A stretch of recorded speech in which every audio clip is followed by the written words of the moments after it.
Okay, so here's something to think about. The average person spends over 60 hours a year grocery shopping. That's more than a full work week just wandering aisles, picking out produce, and comparing prices. That's wild when you think about it. And for something we do so often, it's surprising how much there is to learn, especially if you're navigating it in a second language. Exactly. Grocery shopping might seem straightforward, but it's actually a mix of strategy, vocabulary, and even a little bit of psychology.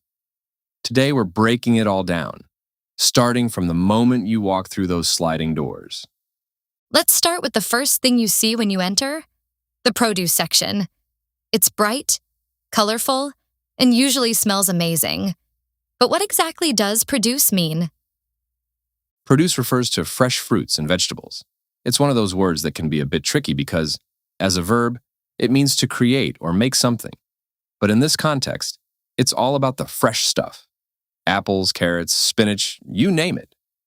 And it's usually placed right at the front of the store for a reason. The colors and freshness create a welcoming atmosphere, almost like an invitation to start shopping.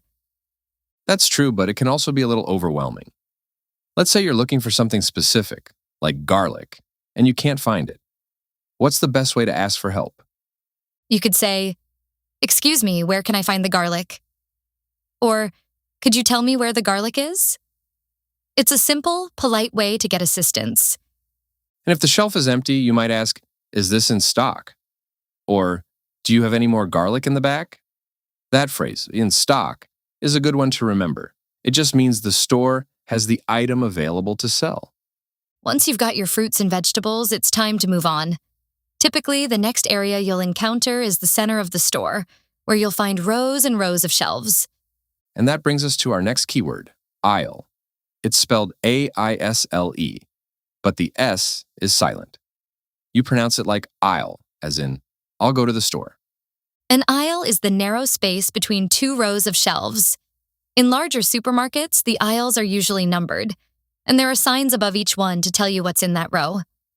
For example, you might see Aisle 4, baking and spices, or Aisle 7, cereal and snacks. If you're looking for something specific, you can ask an employee, which aisle is the flour in? They might respond, it's in aisle 5 next to the sugar. Those signs above the aisles are lifesavers. They really are. But I have to admit, I sometimes get lost in the middle aisles. There are just so many products to look at. Speaking of products, let's talk about the bulk section. This is where you can buy large quantities of items, like nuts, rice, or coffee. And that brings us to our next keyword, bulk.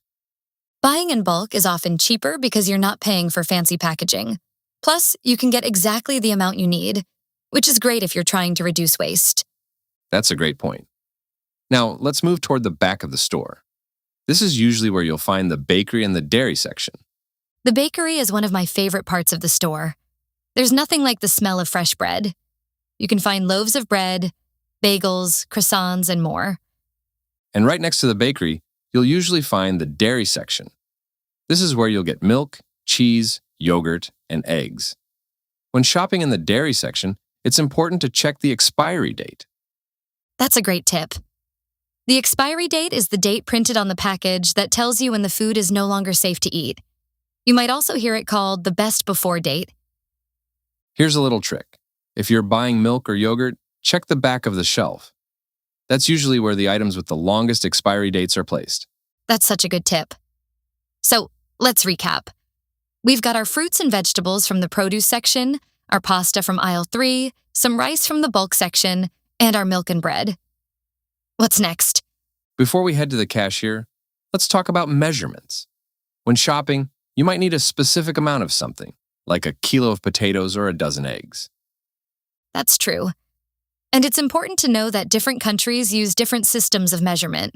Some use grams and kilograms, while others use pounds and ounces. It can be confusing, especially if you're following a recipe that uses a different system. But don't worry. Most grocery stores have scales to help you weigh your items. That's a good point. Now, let's head over to the meat and seafood counter. This is a great place to practice speaking English because you usually have to talk to someone to get what you need.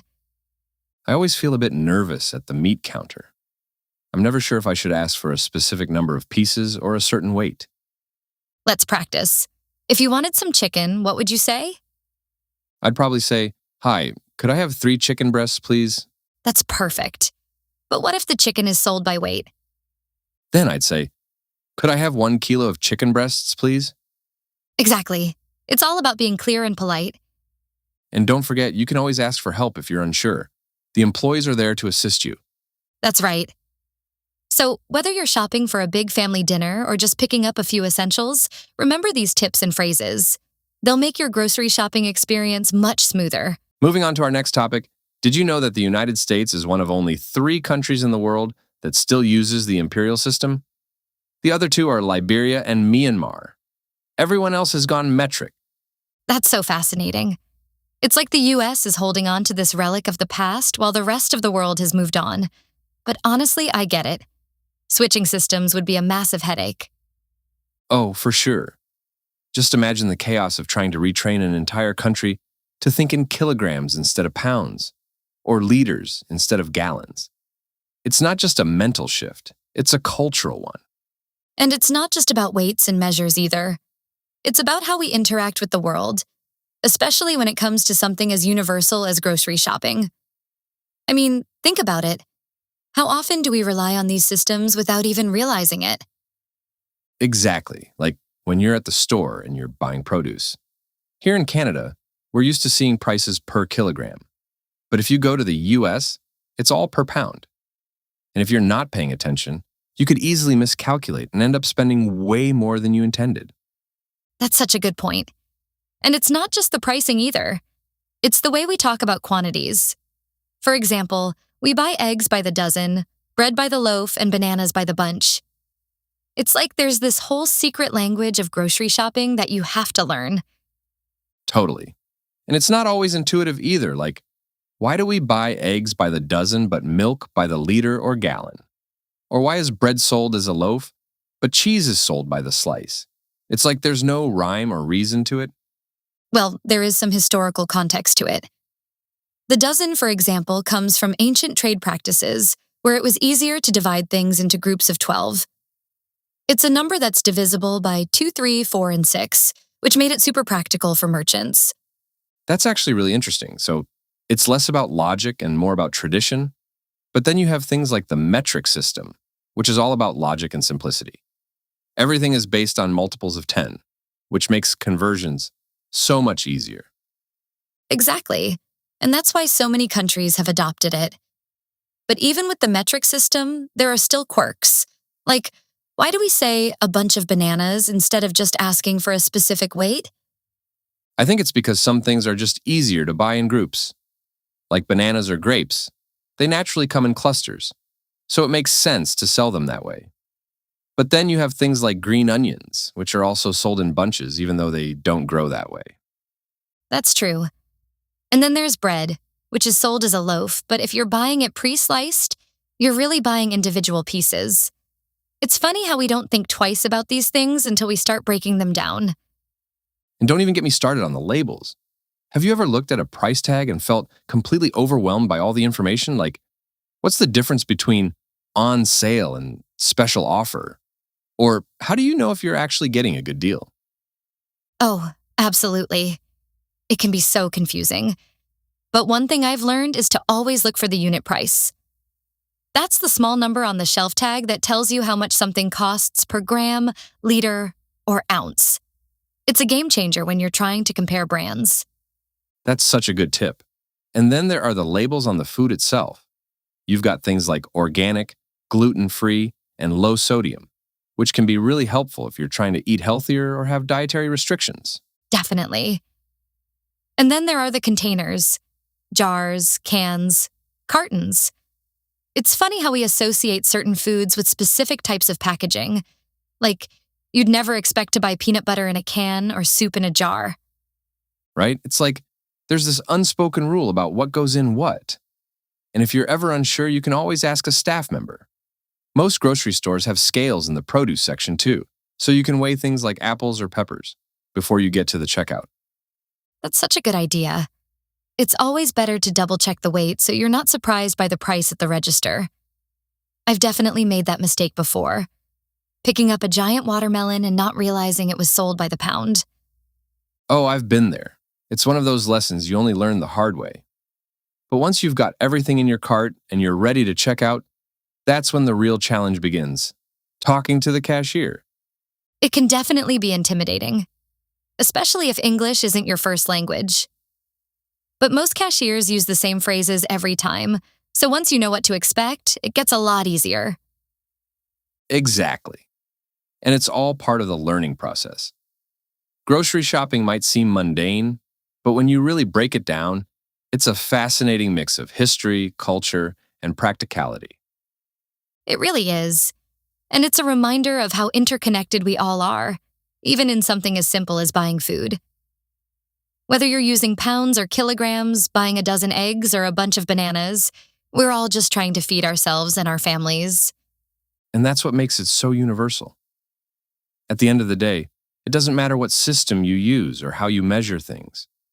What matters is that you're able to navigate the process and make it work for you. Well said. So, what's the takeaway here? For me, it's that understanding weights, measures, and labels isn't just about numbers. It's about learning to adapt and communicate in a world that's constantly changing. Absolutely. And for me, it's about appreciating the little things we take for granted, like the way we measure and package our food. It's a reminder that even the most ordinary tasks can have extraordinary stories behind them. I couldn't agree more.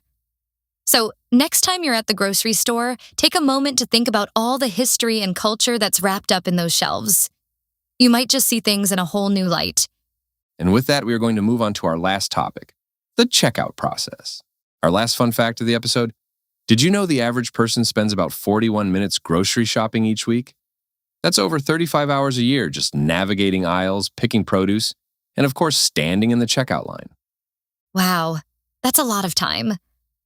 And when you think about it, the checkout line is where everything comes together. It's like the grand finale of the shopping experience, but it's also where things can get a little stressful. Exactly. It's this high pressure moment where you're juggling your items, your payment method, maybe even a rewards card or a coupon. And let's not forget the decision making: regular checkout or self checkout. That's always the big question, isn't it? Do you go for the human interaction or the efficiency of the machine? Although, let's be honest, self-checkout isn't always as efficient as it's supposed to be. Right? Especially when the machine decides it doesn't recognize your unexpected item in the bagging area. But let's start with the regular checkout, because there's something kind of comforting about that human interaction, even if it's just a quick, "Hi, how are you?" Definitely. And for people learning a new language or just trying to get more comfortable in social settings, those little interactions can be a great opportunity to practice. It's real-world conversation, but it's low stakes. Exactly. So you roll up to the cashier and they greet you. Most of the time, it's something like, "Hi there, how are you today?" Or "Did you find everything you were looking for?" And the easiest response is just, "I'm good. Thank you. And yes, I found everything." It's polite, straightforward, and keeps things moving. Then they start scanning your items. And this is where it can get a little more interactive. They might ask, "Do you have a rewards card?" Or "Are you a member of our loyalty program?" The rewards card question. It's such a staple. If you have one, you can just say, "Yes, here it is," and hand it to them or show it on your phone. If you don't, a simple, "No, not today, thanks," works perfectly. And then we get to the bags. This is where it can vary a lot, depending on where you are. In some places, they'll ask, "Would you like bags?" Or "Do you need any bags today?" In others, they might just assume you brought your own. That's true. I always try to bring my reusable bags, but on the rare occasion I forget, I've definitely been asked, paper or plastic? Oh, the classic paper plastic debate. Although these days, more and more stores are moving away from plastic altogether. Some places even charge a small fee for bags to encourage people to bring their own. It's a good habit to get into. And if you do need bags, it's a simple, "Yes, please," or "No, thanks, I brought my own." Easy enough. Now, here's a fun one: coupons. Do you ever use them? Occasionally, if I remember to bring them, but I always feel this tiny bit of pressure to hand them over at the right moment. Like, when is the perfect time to say, "Oh, I have a coupon for this"? The key is to give them to the cashier before they finish scanning everything. That way, they can apply the discount before they total up your bill. So you can just say, "I have a coupon for this cereal," or whatever the item is. Got it. And then comes the moment of truth, the total. The cashier will usually say something like, "Your total comes to $45.60. And that's your cue to pay. Exactly. They might ask, "How would you like to pay?" or "debit or credit." And these days, most people use a card. You just tap it on the machine or insert it and type your PIN. If you're paying with cash, you just hand over the bills and coins. And once the payment goes through, you get handed a very important piece of paper, the receipt. Ah, the receipt. Such a small thing, but so essential. It's your proof of purchase, and it shows exactly what you bought and how much you spent. And let's not forget the pronunciation.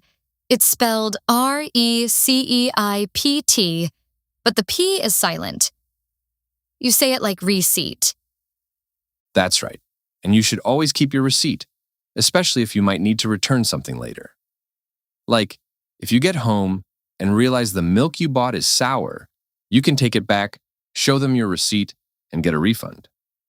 The cashier might even ask, "Would you like your receipt in the bag?" Or, "Do you want to keep your receipt?" And you can respond with something like, "Yes, please, sure, I'll take it with me." Simple and polite. And that's it. You've successfully made it through the checkout process. You've got your groceries, your receipt, and maybe even a little extra confidence for next time. It's amazing how something as routine as grocery shopping can feel so much smoother when you know what to expect and what to say. It's all about those little phrases and interactions. Absolutely. And what's great is that it's not just about shopping. It's about connecting with people, even in small ways. A simple, "Hi, how are you?" or "Thank you" can really make a difference. So true. And with that, I think we've covered everything. From the produce section to the checkout line, we've walked through the entire grocery shopping experience. And hopefully made it a little less intimidating for anyone who might be learning the ropes or the language. Definitely. So, what's the one takeaway you'd want people to remember from this conversation? I'd say, don't be afraid to engage with the cashier or ask questions. It's a great opportunity to practice your communication skills, and most people are more than happy to help. I love that. And I'd add, bring your reusable bags. It's a small thing, but it makes a big difference. Agreed. Well, that's all for today. Thanks for joining us, and we'll see you next time. Happy shopping, everyone. Please subscribe to the Everyday Simple English YouTube channel to become a master of the English language. See you in the next episode.